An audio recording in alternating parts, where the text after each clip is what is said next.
and a Day by Francis Rosenfeld. May, the day of enlightenment. The great hall was filled with light and flowers. There were so many flowers, so many candles. The whole floor was covered in them. It felt strange for Aifa to watch the twins, who were dressed up in their simple white garments and had flowers woven in their elaborately braided hair, sit donning unearthly smiles on top of a mound of flowers, like living statues. "How come they are so well behaved, Doyen?" Aifa whispered, careful not to disturb the large group of people who had come to offer flowers and sit quietly on the floor next to the twins and search for the peace of their souls. Outside, the festivities were a lot livelier. The citizens of Cray launched colorful paper lanterns and guided their glowing lights with song and dance up into the night sky. "The twins have reached the age of wisdom," grandmother replied. But just yesterday, Aifa mumbled, confused by the fact that those two who had ran her ragged with their irrational demands and endless whims only a month ago were now presiding over the assembly, almost floating above the ground, their faces illumined by an inexplicable inner bliss. "Their ways are not our ways, granddaughter.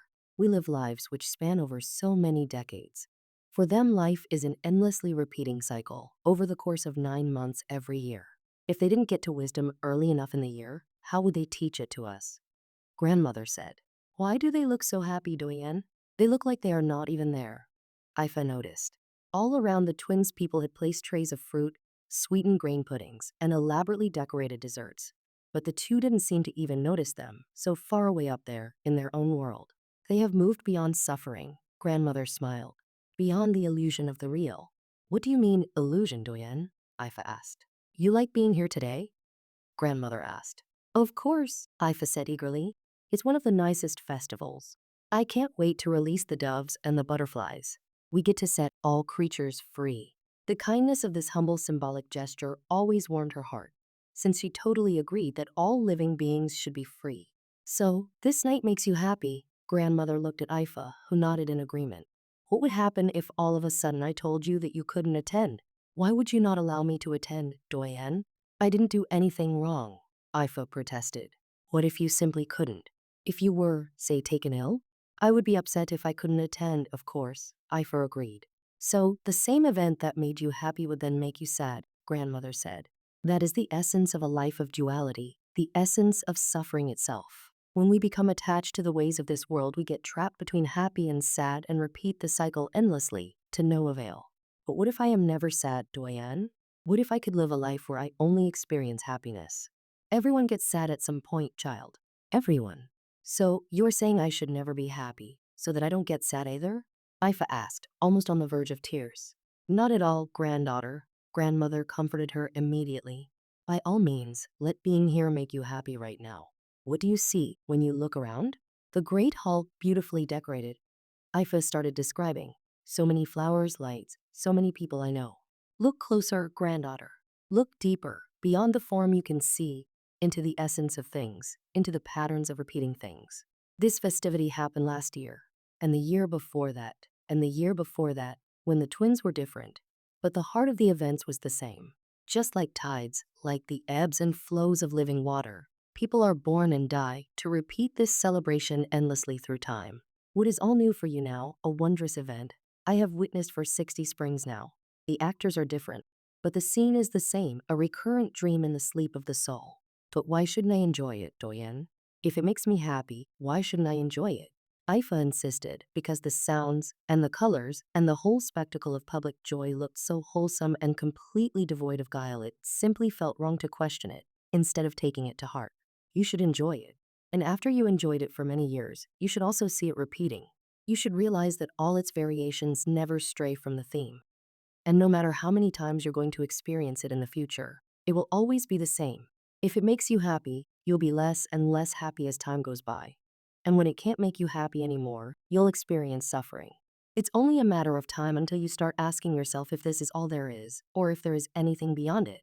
And then you find yourself picking at the edges of life, trying to see if you can peel them off to find out what's underneath. When you manage to do that, the events will make you neither happy nor sad, because you realize they are like a painting, a varnish for the reality underneath."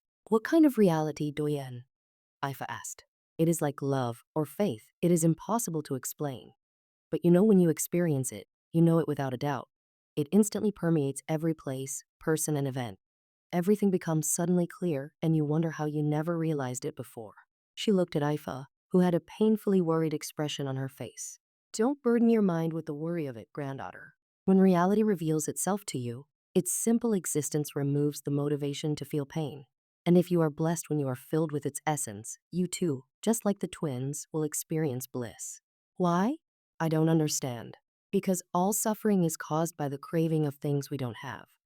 But in reality, those things don't actually exist, at least not in the way you think they do. So why should you be saddened when they look like they are no longer there? Don't worry, granddaughter. Very few people reach this point of total detachment. And those who do are never distraught by it. They experience unconditional bliss. For now, you should strive to reduce this life's suffering. That in itself is a worthwhile goal. Keep your mind always attentive, attuned to the things around you. Everything in this life is an endless back and forth between cause and effect. A push demands a push back of equal force, so you must start small and build on your progress. Let your actions be blameless and watch your words, your thoughts, and your focus until there is nothing left there to distract you from the truth. Every step that you perfect in this progression allows your spirit to rise to higher ground where it gets a broader view. It is in the seeing of things that the suffering gets dissolved. Aifa looked in the twins' direction and noticed that the two had become very animated, telling people stories and engaging them in conversation, enjoying the sweet treats and laughing. She realized she'd been so absorbed in her conversation with her grandmother, she didn't even notice how much the scene had changed. There was a completely different group of people around them now, most of whom Aifa didn't recognize. The twins look like they're enjoying every second of this festivity. They don't look like they are detached from outcomes at all. Aifa protested. Being detached from an outcome doesn't mean you can't still enjoy it. You can still enjoy a beautiful flower even when you are aware that it will only last for a day. So, what exactly are we celebrating today, Doyen? Every year on this day, the twins are awakened to their true reality. That is when their life as teachers begins.